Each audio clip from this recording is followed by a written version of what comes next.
Did anybody miss anime in the car? Did anyone miss like vlogs in the car? No? Just me?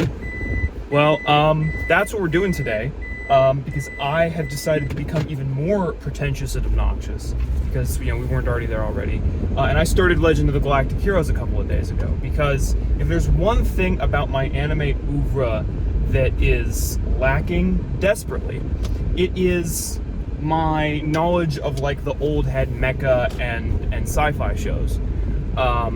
Mostly because, despite my interest in like Star Wars and other things, they just never compelled me, I guess, in the same way. Back in college, we watched the original, like the Gundam movies, and they were like fine. I appreciated them for what they were, but they weren't like groundbreaking to me in like a entertaining sense. Obviously, they're groundbreaking in like a this is where anime really found its footing commercially. Like that part is interesting to me. That and I really appreciate that part.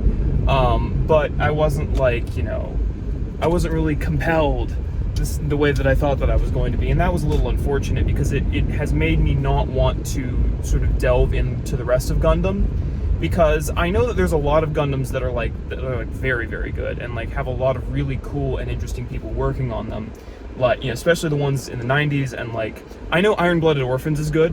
I've heard a lot of good things about Iron-Blooded Orphans, but I don't want to watch that because what I really don't want to do is like set my expectations really high for the sort of visual prowess of the series, and then go back to a Gundam that was done in the early 90s and be like, wow, this is kind of hard to watch, because I'm gonna watch all of them at the same time. If I decide to start Gundam, I'm gonna watch Gundam. I'm gonna watch all the Gundams. And so, the other sort of hypocritical part of this is that I've watched most of the Macross series. I've watched the original anime. I've watched Do You Remember Love? I've watched Macross Plus. Most of the Macross stuff that's worth watching. Because there's some Macross that's, because I think Shoji Kawamori's a hack. I've talked about this many times on the channel before. I should really do a full video on it at this point. That I think Shoji Kawamori is one of the most overrated old heads in anime. And that he cannot write a female protagonist or like even like a female main character to save his life. And that really outside of his anime, really outside of like the conceptual elements of his anime, they're kind of bland. Like Arjuna's great not because of anything I think that Shoji Kawamori did, outside of just like the conception of it in the first place. And like, you don't watch Macross Plus, or at least I didn't watch Macross Plus because it was Shoji Kawamori.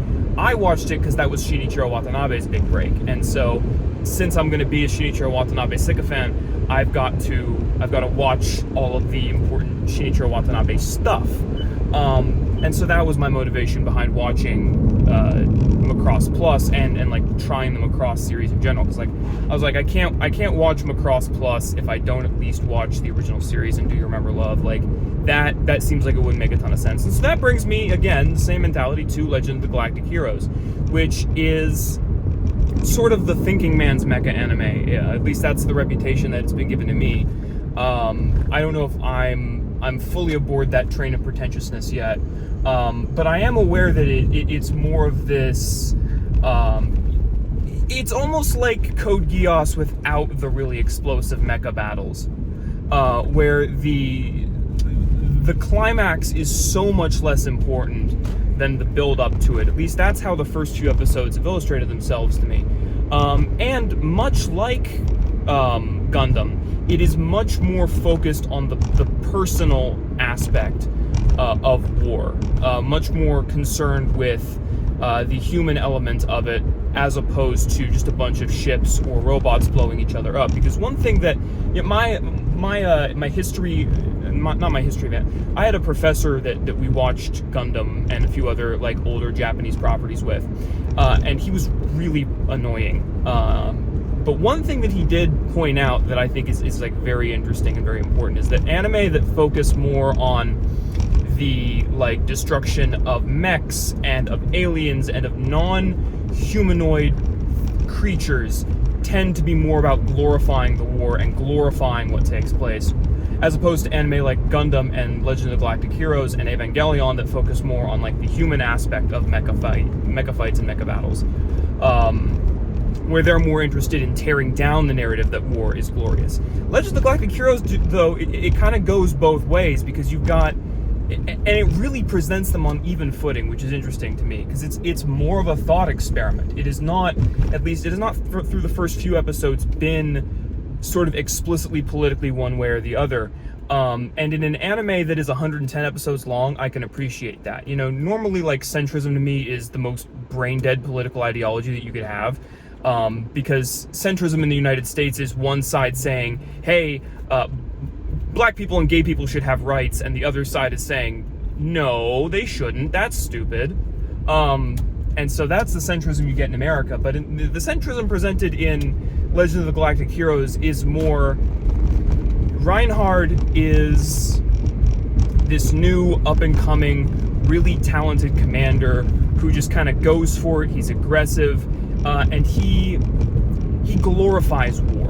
You know, after his first battle with Commodore Wenli, or is it Commodore Young? I'm not sure how, like, I'm going to Commodore Wenli, and then we'll just kind of go from there. You can correct me in the comments, because I know you will.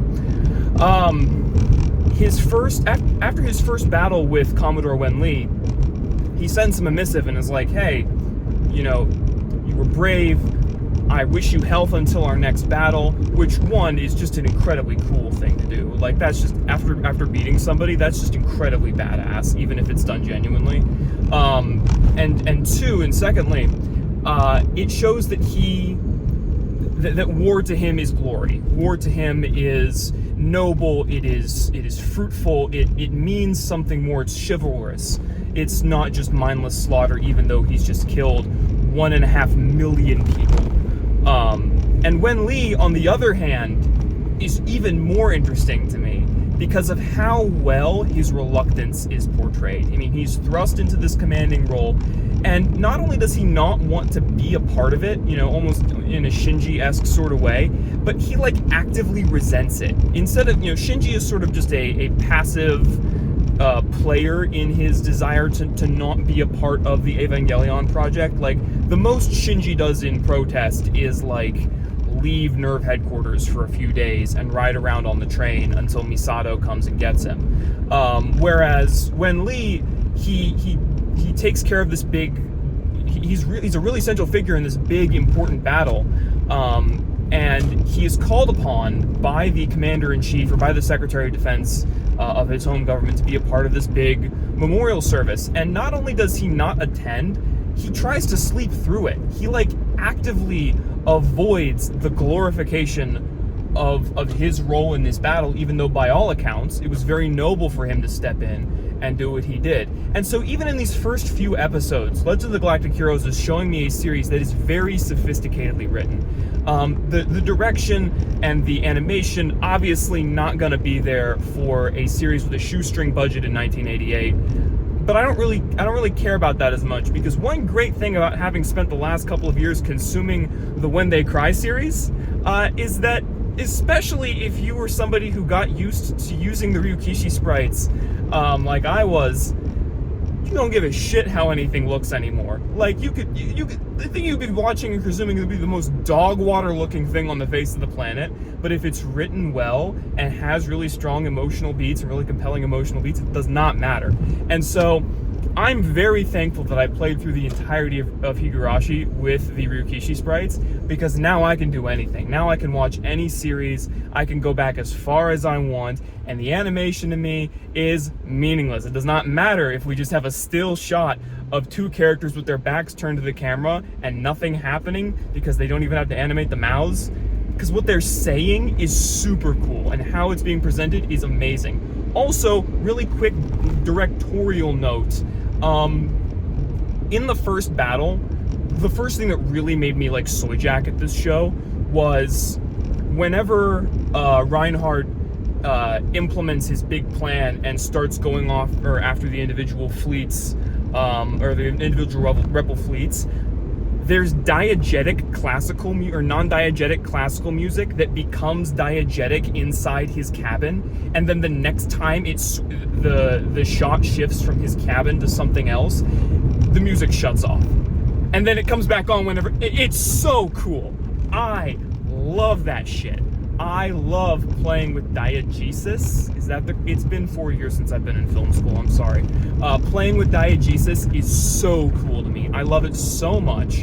And so it's little flourishes like that. Like, even though the animation isn't where you would hope it would be, the writing is, and the direction, and just doing what they have with what they had is just spectacular.